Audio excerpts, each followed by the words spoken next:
Après avoir parlé des maisons d'édition qui mentent, des influenceurs qui mentent, de l'escroquerie des grands formats, il est temps de parler des escroqueries à la nouveauté. Vous allez voir, c'est un petit peu particulier, mais il y a de quoi dire et ça peut être intéressant, je ne sais rien. Si la vidéo elle tremble trop, je vous ai mis un petit trépied quelque part par là, vous pouvez le fixer, normalement il bouge pas.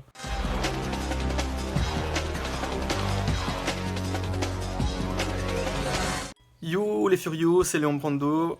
Aujourd'hui, donc, on va parler de l'escroquerie aux nouveautés. Avant toute chose, il est quand même important de préciser que toutes les maisons d'édition sont des entreprises. Leur but, c'est de péricliter, de s'agrandir. C'est normal d'engranger des thunes, c'est le plus important. Donc ça, on va pas remettre en question du tout. Avoir des nouveautés, c'est également très important parce que ça permet d'avoir plus de mangas sur les étalages dans les grandes surfaces ou les librairies. Et plus t'as de mangas dedans, plus il y a de chances que les gens qui achètent des mangas random, parce qu'il y en a beaucoup, hein, des parents qui vont acheter des trucs pour leurs enfants pour un anniversaire ou n'importe quoi, et ben plus t'as de mangas de ta maison d'édition dedans, forcément déjà t'as plus de chances d'en vendre. Et il est également vrai que certaines maisons d'édition des fois achètent des packages de mangas à traduire, enfin à traduire, à pouvoir sortir en France. Du coup dedans des fois il y a des titres qui n'ont pas forcément tout intérêt à sortir, mais ils vont quand même les sortir parce que ça fait partie du contrat et du jeu. Et ça bon, je suis bien conscient, je suis bien d'accord avec tout ça, il n'y a pas de problème là-dessus, mais vous allez voir, il y a quand même 2-3 dingueries.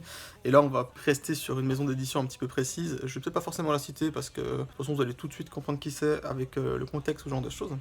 Donc c'est parti. Alors ouais, en fait, quand vous sortez des mangas, quand vous vendez des mangas, quand vous êtes un éditeur et que vous vendez des mangas, il y a un truc sur lequel il faut être très conscient, c'est qu'en fait les premiers tomes vont bien se vendre et petit à petit, les ventes elles vont baisser. Entre chaque tome, vous allez perdre quelques lecteurs. Au début, vous allez en perdre plus d'un coup et après, ça va stagner avec une petite base fidèle. Et c'est normal, c'est comme ça que le marché il fonctionne. Et puis de temps en temps, bon, il y a un truc qui se passe, genre un anime ou quelque chose, et finalement un manga revient important.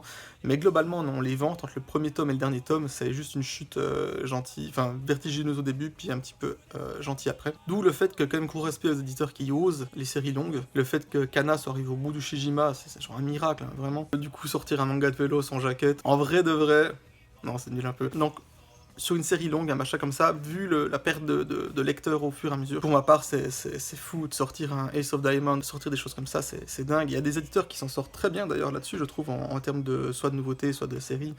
Mangetsu ou Meian qui vont sortir soit des coffrets, donc t'as tout d'un coup, soit très très vite ou par abonnement, et du coup c'est des gens qui arrivent à se sortir de ce système-là. Mais là on va parler d'un éditeur, c'est la partie intéressante, hein, c'est maintenant, qui existe depuis septembre 2020, donc on est en 2024 et on n'est pas en septembre, donc la boîte est là 3 ans et demi, un peu plus peut-être, d'existence. Elle en est à 98 titres sur son catalogue, 98, hein, c'est énorme. 98, même pour les Français, c'est encore peut-être plus élevé. Et le truc qui est choquant, c'est qu'il y en a exactement 18 qui sont considérés comme terminés sur Manga News, ça va être ma source d'infos pour aujourd'hui, et il y en a à peu près 80 qui sont en cours, Alors des fois, il y a des choses, ça va être des one-shots, des 2 tomes, ouais. Mais dedans, il y a une quantité faramineuse de mangas qui ont en tout cas plus de 20 tomes faciles et qui sont même des fois encore en cours en Japon. Et du coup, au bout d'un moment, ça a planté quelque part, ça va pas jouer. Le truc, c'est qu'en fait, si tu fais une nouveauté, chaque nouveauté, comme je dis, chaque premier tome va être bien vendu. Ça va être mis en avant, t'as envie d'offrir quelque chose à quelqu'un, tu regardes, il y a ça a l'air marrant, tu vas acheter, voilà. Et du coup, ou même un influenceur t'en a parlé, tu dis ah mais j'ai envie de découvrir ça. Du coup, tu vas acheter le premier tome, tu vas dire finalement bon c'est pas terrible, et puis basta. Mais en multipliant les nouveautés, et chaque nouveauté renfloue la caisse, et puis après elle s'accumule derrière. Comme je t'ai dit, quand c'est un one shot de tome, c'est pas très grave, mais pour tous les autres livres, à bout d'un moment, la parution elle suit pas, et il y a juste les séries qui rapportent beaucoup, qui auront un rythme de parution un peu plus élevé, parce qu'elles continuent de rapporter vraiment, mais toutes les autres elles vont s'estomper et s'arrêter avec le temps, et pour remettre de l'argent dedans, il faut refaire des nouveautés, et puis t'arrives dans une sorte de pyramide de Ponzi tout seul, je sais pas comment on peut dire autrement. En gros, t'es bloqué dans un système où tu dois faire des nouveautés pour pouvoir payer l'avancement des autres, voilà. Donc 80 séries en cours,